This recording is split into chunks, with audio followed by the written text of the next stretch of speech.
If you've got a 401k, you'll keep an eye on Wall Street tomorrow to see if you recoup what you lost today. The stock market dropped more than 100 points in the first half hour actually of trading on word that fewer jobs were created in the month of March than expected. ABC's Karen Travers puts the numbers in perspective.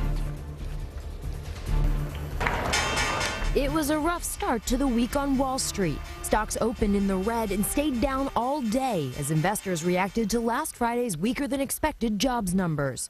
The government reported that only 120,000 jobs were added in March, just half of what we saw in previous months. The market was closed last week for Good Friday. That number on Friday definitely got people to stop and say, maybe we've already seen the best of the recovery. That's the big concern out there. Last week's jobs report showed the unemployment rate ticked down from 8.3 to 8.2%.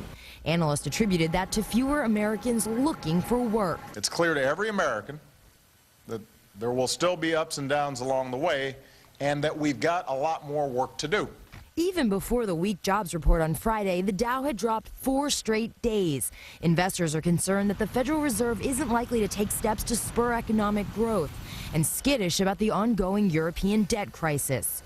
But look at the trend. The U.S. economy has added 858,000 jobs since December. That's the best 4 months of hiring in 2 years.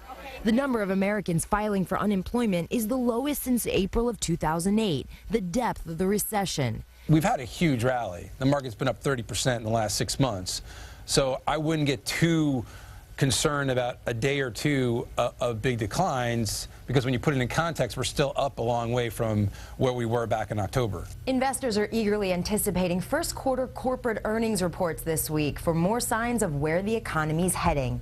Karen Travers, ABC News, Washington.